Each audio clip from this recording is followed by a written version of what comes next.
Next month marks 8 years since the MH370 disappearance, that airplane that just disappeared without a trace. I remember it well. It was live to air in this studio doing a different program. Little were we to know that 8 years later we would know so little. 239 people, including 6 Australians, were on board the Malaysian Airlines plane for what was supposed to be just a routine flight from Kuala Lumpur to Beijing. Now, the Australian federal government has spent at least $60 million scouring 60,000 square kilometres of the Indian Ocean searching for the wreck. Peter Stefanovic returns with a new documentary on Wednesday night, MH370, The Final Search, uncovering new information that could help investigators solve this biggest aviation mystery of all time. I asked Pete whether we will ever find MH370. I think we will. It just needs a few things: money, interest and the will of the Malaysian government, because as things stand at the moment, Australia's official involvement in the search for MH370 is zero. It ceased a few years ago. It's Malaysia's baby. They have always said that we will launch a new investigation as long as new and credible information comes forward. We believe now that we have new and credible information that has come forward, courtesy of this British aerospace engineer, Richard Godfrey. Now, to be very simple about this technology, it's called weak signal propagation reporting.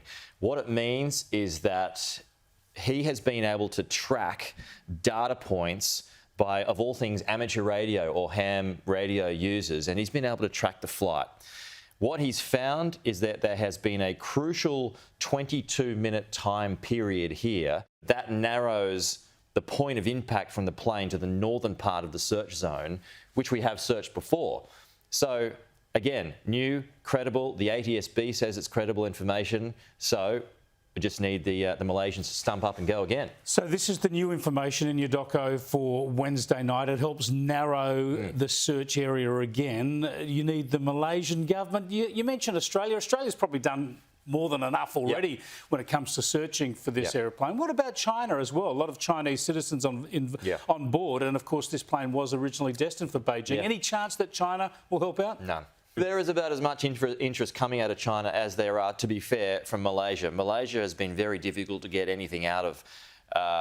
People would speculate that they don't want the answers found out. People have suggested, and there is evidence to suggest that the captain, Zahari Shah, was politically active before the plane went missing. If this was a political message, maybe Malaysia doesn't want these answers to come forward because, it's bad for business. Terrorism is bad for business. What then is the impetus? What is driving the push to find a solution to get the wreckage? Is it just the emotional interests of the families of the victims? Is that really what's driving this now? It is the greatest mystery of all time. And there is a 0.00002% chance that this was just some technical fault, right? It doesn't matter how slim it is, it's still possible, even though it's unlikely. If it was a technical fault, then we owe that to the future of air travel to find out what happens so it doesn't happen again. And then you've got something that's more important, and that is for the victims' families. We know Tony Abbott told us that it was murder-suicide, right, in our last documentary. And we need to find the bodies of those family, the victims of the families of the victims, to give them closure too. It is cruel. It is absolutely cruel. And I don't think it's unfair or overly simplistic to say if this had been a Qantas plane or an American plane or a British Airways plane, we would have seen a continued focus on this. It's because of Malaysia's intransigence that we're not. Yeah, absolutely right. And we're talking about an area now that's about 2,000 kilometres west of Perth. So they've been able to narrow it down because of this new information that's come to light. 4,000 metres below the the water surface. It's very possible that the wreckage is in about 300 metres of sediment. So hard to find, and that may be why it was missed before, because it gets pretty wild out there. But there is the technology to be able to do it, I'm told. There is the technology to be able to do it.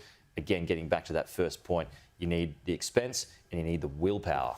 An incredible mystery, as you say. Your previous documentaries on this have just been fascinating, generated great interest and a lot of political reaction. Looking forward to Wednesday night, mate. No, me too. Thanks for having me on.